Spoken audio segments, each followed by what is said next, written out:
नमस्कार, मैं हूं भुवनेश सेंगर। मध्य प्रदेश में जिन 28 सीटों पर विधानसभा क्षेत्र में उपचुनाव है, उनमें से एक है ग्वालियर चंबल संभाग के मुरैना क्षेत्र की सीट अंबा।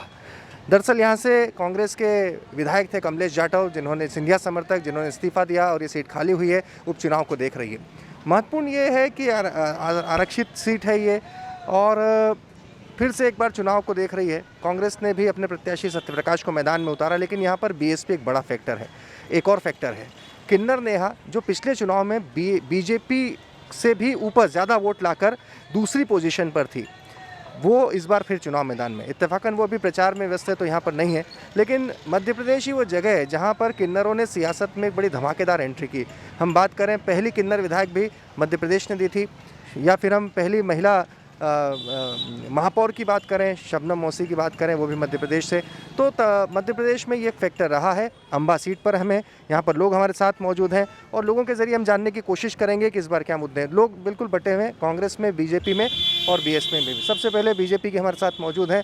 अब जो कांग्रेस के प्रत्याशी थे, वो यहाँ ये सवाल सब जगह उठता है, यहाँ की क्या स्थिति है और यहाँ पर ये तमाम जो प्रदेश के मुद्दे हावी होंगे या फिर यहाँ के स्थानीय मुद्दे हावी होंगे चुनाव में? स्थानीय मुद्दे भी रहेंगे और प्रदेश के मुद्दे भी रहेंगे, दोनों रहेंगे। क्या लेकर जा रहे हैं जनता के बीच? हमारी तो सरकार, मध्य प्रदेश सरकार अभी बहुत काम कर रही है। अभी 5-6 महीने में ही बहुत काम किए। अंबा में भी अभी 100 जो हॉस्पिटल है वो 100 सीटर का हो गया, पूर्व में 50 सीटर का हो गया। बहुत सी सड़कें मंजूर हो गई, अभी स्टेडियम भी मंजूर हो गया अभी, और बहुत से काम चल रहे हैं। और पुल, हमारे चंबल का पुल जो कांग्रेस शासन में बंद हो गया था, वो भी चालू हो गया। वो भी चालू हो गया।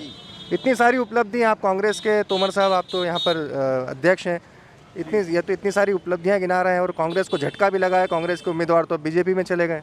इस समय सबसे बड़ा जो मुद्दा है, 15 साल का जो कुशासन था शिवराज सिंह जी के नेतृत्व में, उसको उखाड़ करके मध्य प्रदेश की 7.5 करोड़ जनता ने कमलनाथ जी के नेतृत्व में विश्वास जताया था और मैंडेट कांग्रेस पार्टी को दिया था। और ये सर्वविदित है, सारे पूरे मध्य प्रदेश ही नहीं पूरे देश को पता है, इस गवर्नमेंट को, कमलनाथ जी की सरकार को गिराने के लिए बीजेपी ने क्या षड्यंत्र रचा। हमारे 22 विधायकों को बेंगलोर में कोरोना से, जहाँ कमलनाथ जी लड़ना चाह रहे थे, बेंगलोर रिसोर्ट में जाकर पटक दिया।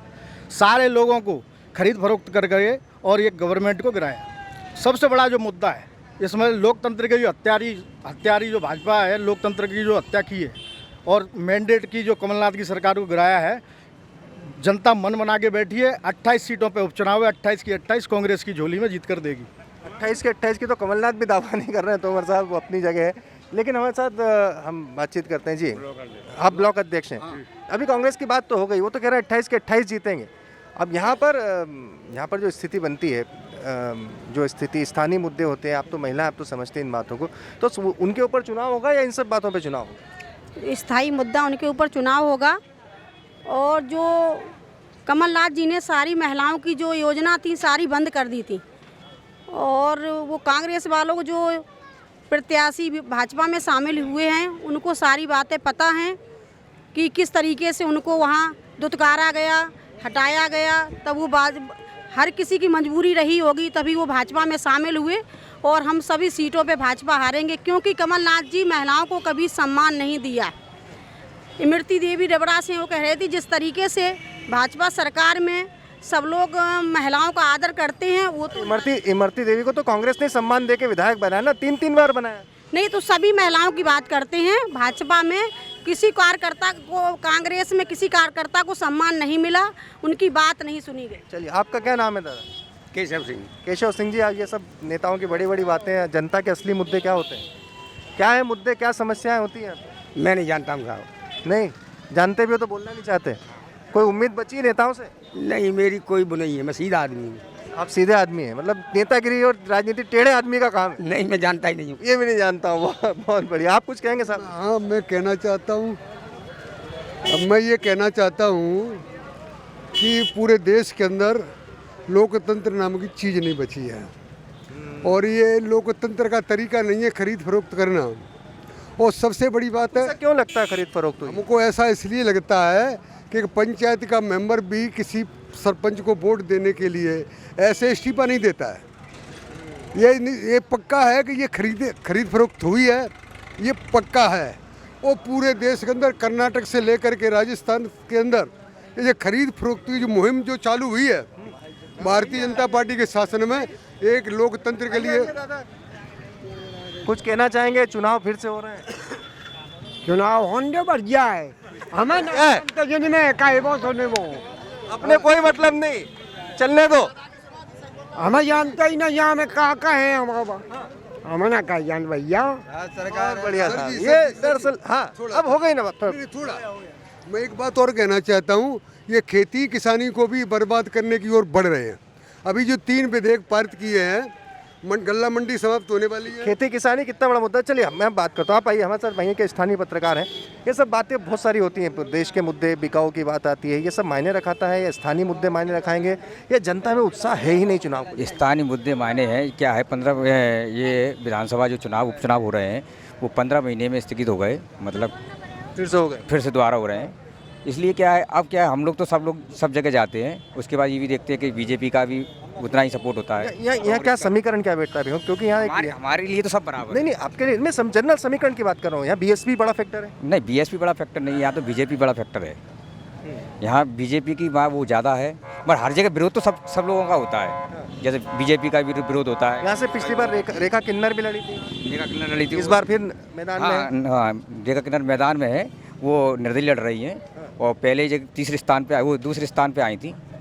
ठीक है ना? यानी जनता किसी का वो नहीं मानती कि बस हम तो खाली चुनाव चिन्ह को, जनता अलग से वोट देना भी जानती है, अलग से जानती है। किसान, ये खेती किसानी की बात आती है तो जब सबसे बड़ा मुद्दा यहाँ पर कर्ज माफी का, मैं जहाँ कहूँ यहाँ भी होगा तो वो फिर कांग्रेस के साथ ये होता है कि कर्ज माफी 10 दिन कहे थे, हुई नहीं। कांग्रेस ने जो कर्ज माफ़ी की जो घोषणा 10 दिन में कही थी, वित्तीय स्थिति जो जब शिवराज सिंह चौहान की गवर्नमेंट हटी, कमलनाथ जी आए थे, वित्तीय स्थिति नहीं थी। लेकिन सबसे पहली फाइल कमलनाथ जी ने कर्ज माफ़ी की जो घोषणा थी उसी के अनुसार की। उस कर्ज माफ़ी के 2 चरण पूरे हो गए थे। उस 2 चरण में 11,500 करोड़ का कर्ज माफ़ किया। उसके बाद लेकिन चुनाव के वक्त जो फॉर्म भराए जा रहे थे या फॉर्म जो दिए थे, कांग्रेस ने एक वचन पत्र दिया था, उसमें ये नहीं था कि हम चरणबद्ध करेंगे। उसमें तो था, राहुल गांधी ने कहा था कि 10 दिन में कर्ज माफी हो जाएगी। 10 दिन में कर्ज माफी की घोषणा की और वो 24 घंटे में नहीं लगे, कर्ज माफी की घोषणा की। उसका एक सिस्टम बनाया, जैसे जैसे फंडिंग की व्यवस्था होती जा रही थी, गवर्नमेंट कर्ज माफी करती जा रही थी। कई लोग लाभान्वित हुए हैं। यहाँ पर भी कुछ लोग ऐसे खड़े जो जिसको कर्ज माफी का लाभ भी मिला है। तो वचन पत्र में कमलनाथ जी को मात्र 11 महीने, 1.25 साल की जो गवर्नमेंट चली उसमें मात्र 11 महीने काम करने का मौका मिला और बहुत सारे ऐसे काम जिनको अपन चर्चा जिसकी कर सकते हैं अपन। बोले कर्ज माफी बीजेपी का एजेंडा नहीं, कांग्रेस का है जी। कर्ज माफी हम बीजेपी कर रही है। कांग्रेस ने जो वायदे किए थे, जो उनके मैनिफेस्टो में वादे थे, उन्होंने एक ही वादा पूरा नहीं किया। इसी चक्कर में माननीय श्रीमती ज्योतिरादित्य सिंधिया ने इस सरकार को गिराया। ये सरकार को नहीं गिराते तो 5 साल में मध्य प्रदेश बर्बाद हो जाता। पर मुख्यमंत्री शिवराज सिंह चौहान उन सारी योजनाओं को पूर्ण कर रहे हैं। बहुत संबल योजना थी वो बंद कर दी थी, उसको चालू कर दिया। और जो लाड़ी लक्ष्मी योजना थी वो सब चालू कर दी। तो जो योजनाएं कमलनाथ जी ने बंद की थी वो सब चालू हो गई हैं। कमलनाथ जी ने मुख्यमंत्री कन्यादान योजना शुरू की थी, 50,000 शादी पर देने जी 51,000। 51। आइए जी, आपसे मैं समीकरण, आप स्थानीय पत्रकार भी हैं, मैं जानना चाहता हूँ। देखिए, पार्टियों की तो अपनी बात होती है, अपने अपने दावे होते हैं। यहाँ की ज़मीनी हकीकत क्या है सर?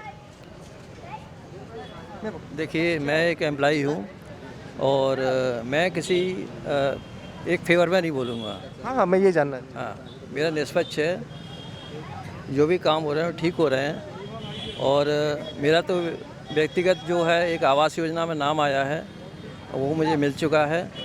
लेकिन अभी उसमें जो रास्ते का प्रकरण है वो अभी चल रहा है और उसको जो है प्रशासन देख। आप युवा हैं, कुछ कहेंगे? बेरोजगारी बढ़ा, यहाँ क्या रोजगार की क्या स्थिति रहती है? रोजगार के नाम पर इन्होंने सिर्फ युवाओं को ठगाया भाजपा ने।